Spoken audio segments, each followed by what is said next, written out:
old, very vintage cars. I know, because when I was in Arizona, it was like that. There, you'd see a 1964 Impala that looks like it hasn't been restored. Probably hasn't been taken care of great. Not a spot of rust. Right. Like, the interior might be kind of tore up and dirty. Right. And the paint could be very faded from sun exposure and all that. Not a spot of rust. Right. At all. So these, I guarantee you, I've seen it in Europe. I saw it in Italy, where the mopeds, they love their mopeds, their Vespas. Yeah. Mm-hmm. Because gas is, at that time, back in the 90s, gas. $40 a gallon. No, it was $4 or $5 a liter. Oh, liter. Okay. And there's 3.8 liters to a gallon. So 4 times $12 a gallon. Oh my! This was in the 90s. This was in the 90s. That is obscene. It was so bad that they would give us military personnel special gas rationing coupons so that we wouldn't have to pay $12 a gallon. There you go. But I digress. That socialist, truly, Italy is a socialist country and almost was not admitted to the European Union because they were so poor. Real bad. Okay, now back to Cuba. These people, they've got nothing, man. So much nothing. And Castro was so disconnected from the people. They said, you know what? We're going to give you all a gift. Everybody in the country, we're going to give you all free rice cookers. Okay. So the government passed out free rice cookers. Okay. But the people right? We barely got enough money to buy rice. What we need a rice cooker for? Man. That didn't go over very well. I'm so frustrated with this whole Cuba thing because we know people that are fighting for Cuba and saying that it's the American capitalists that have this embargo that has destroyed Cuba. No, it's their communism.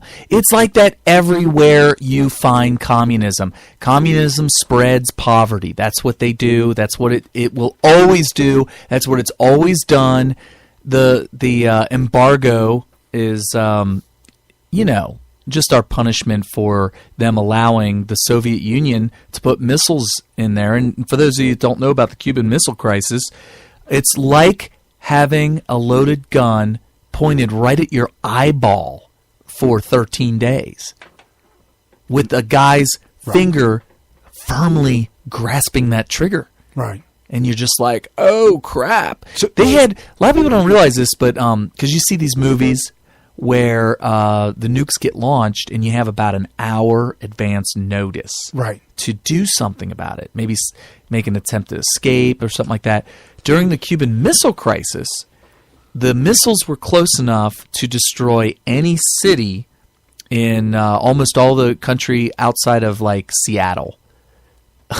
So with Seattle was too far away from this. Yeah, they're medium that is range. pretty far. The medium range couldn't reach there from Cuba, but they had, including Washington, D.C., 5 minutes advance notice. 5. Which means that they could destroy everything they needed to destroy in America before we even had a chance to send our missiles to retaliate. We wouldn't even know. It'd be too late. Wouldn't even know. Right. And so Castro not only allowed it, but then many, many years later, I think in the late 90s, he was asked by Robert McNamara, who was probably in his 90s at the time, if he would have used them. And he said, "You damn right! I would have used them." He said, "Not only would I have used them, but that's what he recommended to Nikita Khrushchev at the time." Oh. And Nikita was like, "Whoa, we'll get to that. We'll get to that. You better We'll get to that. Loose cannon here, man. Hey, don't give him the football. Do not give him the football. Don't give him the keys. No. Don't give him nothing." Yeah, the briefcase with the red button in it is referred to as a football. The football. So, of course, Robert McNamara was like, whoa. If you were willing and recommended, I mean, you do realize that Cuba would have been destroyed. Were you been okay with that? He was like, yes, we would have been totally okay with that. Good times. And this Good guy, times, Cuba. this guy His brother is running Cuba now. Raul is running Cuba right now. That's the guy. Only because Fidel is in the process of being preserved. I think he's being embalmed right now. He's being pumped full of the wax stuff that Lenin got. Oh, the wax job? He got a heck of a wax job. I don't know how they figured this out, but they did a special embalming procedure that preserves all the cells in your body, all of them, even at room temperature. And like literally all your cells churn into wax. It's a brilliant procedure. So he's like a wax sculpture now. Lenin is. Right. If you see any of the pictures of it, they've got to put makeup on him. Oh, do they? Well, he's not decomposing at all. Well, yeah, but he looks real. He looks pale. No, he's still made out of wax. No, true. Right. So, Russia's communism to invade America, their first stepping stone to the Americas, North, South, and the USA, was Cuba. That was their foothold to spread communism through here to take it all over. It didn't work in America very well. However, it did work in South America. There were a couple countries. Venezuela. Well, and then when you had Hugo Chavez. Yeah, the commie himself. I can still smell the sulfur of the devil. Is he the one that did that? Yes! I thought that was Ahmadinejad. Ahmad do the whack job? Yeah, whack job. I can't remember which one it was. It might have been Hugo. Hugo also accused George Bush of giving him cancer. But Hugo did do the handshake, here, take my book, to Obama. Remember that? Yes. He gave him a book, How to Be a President. I don't know what it was. Yeah. How to be a very, very great dictator. No. Dictators for Dummies. He gave him the playbook of what you do in a Democrat country. Venezuela had Democratic elections, and Hugo, whether by hook or by crook, was elected. And eventually, I think he lost his reelection, but then came back for another election and said, you know what? I'm going to go ahead and use executive order, and I'm going to abolish this thing that says I have to, we have to have any more elections. I'm just going to stay in. Oh, there you go. So I'm showing Brian the picture of Chavez handing Obama his book. Dude, being president has really aged Obama. Wow. Well, they knew that was going to happen. Yeah. I mean, it's like the 8 years of your adulthood where you go downhill pretty fast because you'll get in your like mid to late 40s, which Obama I think was 44 at the time, and if you go 8 years forward, I mean, your body really kind of deteriorates. Yeah, it does. So here's a juxtapose audio. I hope it works out well. It's Obama in Cuba deciding to go to a baseball game while Brussels is burning, and this is kind of a back and forth. Let's see how this plays out. Get that. Terrorist. Okay. Terrorist bombing, all the smoke. Obama at ball game. Laughing, joking. Back to the airport, smoke. I got a red jersey. That's what are the White Sox going to say about that? You know what? As long as he doesn't make me wear it back in Chicago, I'll be okay. Weak. And there at the end, that was Tony Blair from back in the 80s screaming, weak.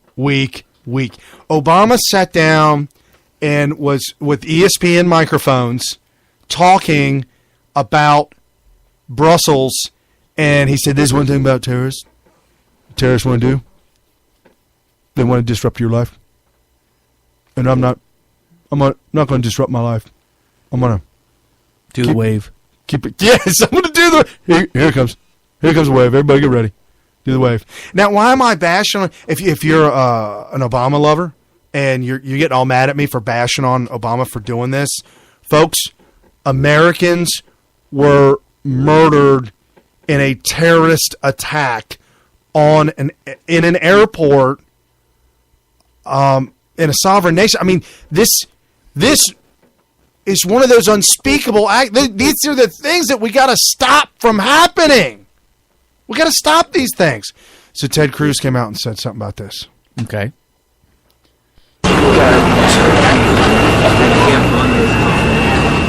Well, I will say it is striking that the day after Donald Trump called for America weakening NATO, withdrawing from NATO, we see Brussels, where NATO is headquartered, the subject of a radical Islamic terrorist attack. Why is he, that's just a really awkward attempt at attacking Trump, and really poorly timed and poorly executed. I'm really disappointed that he didn't need to go there. He did not need to bring up Trump's name, the United Nations. He didn't need to bring up none of that, because all of that is actually irrelevant. Now, if the questioner, if he was asking or answering a question that was specifically about Trump, it was time for him to point out that he's going to take the high road. I think that would have went a long way. But and point out that, you know, we could put partisan, or not partisan, but, you know, our bickering between candidates aside to, you know. But it just, and also, what does what happened in Brussels have anything to do with Trump wanting to weaken NATO? I mean, NATO and all that stuff has been, and the UN especially, has just been a complete failure. Oh, absolutely. Complete failure. The Belgian president of the People's Party, Miguel, I'm just going to call him Miguel. Miguel? Yeah. Okay. He came out. This happened over a week ago. This happened before the Belgium attacks. And, yeah, it was like a week ago. He came out and started talking about what Trump was saying about how Brussels used to be 20 years ago, was a beautiful, vibrant, capitalist, safe, very, very safe environment, very, very great lifestyle. Belgium was just gorgeous. And so that the Belgian president for the Peoples has come out in support of Trump and endorses Trump for president. And Trump reacted. His reaction to this bombing was just that. Look at what it used to be, and look at what has happened and what it has become now. You've got the socialist takeover. You've got this open borders policy where you're allowing migrants just to come in and out freely as they want. By the way, Kasich, for those of you, whether you're one-issued or not, John Kasich wants an open borders policy. He wants an open borders in and out. In and out. He's bringing refugees to America, to Ohio. Do not, for 1 minute, think, for all of you who voted for Kasich, it's despicable. It's anti-American is what it is. It's anti-capitalist. It's anti-American. It's anti-Constitution. Kasich, in his own words, said he should run on the Democratic ticket. It's the Democrat ticket, but they love to say Democratic. So he said maybe I should be running on a Democrat ticket. Yes, you should, because your values and your ideologies align very well with the socialist Bernie Sanders, communist, and Hillary Clinton. It really disappoints me to hear Cruz supporters calling Donald Trump a progressive, because it's like, dude, you're because he's not right enough for you, you're going to call him a progressive, you know? So I'm very cautious about saying, well, Kasich's clearly a Democrat. Well, but he practically admitted. He said he was. Right. I'm only using his words. I know, and I try to defend these people like I would defend Trump over Cruz supporters calling him a progressive, and I would defend all these other people who are Republicans from people just flat out trying to call him a Democrat or a progressive. But with Kasich, even Kasich, if you look at what he's done and his policies, there's a lot of things that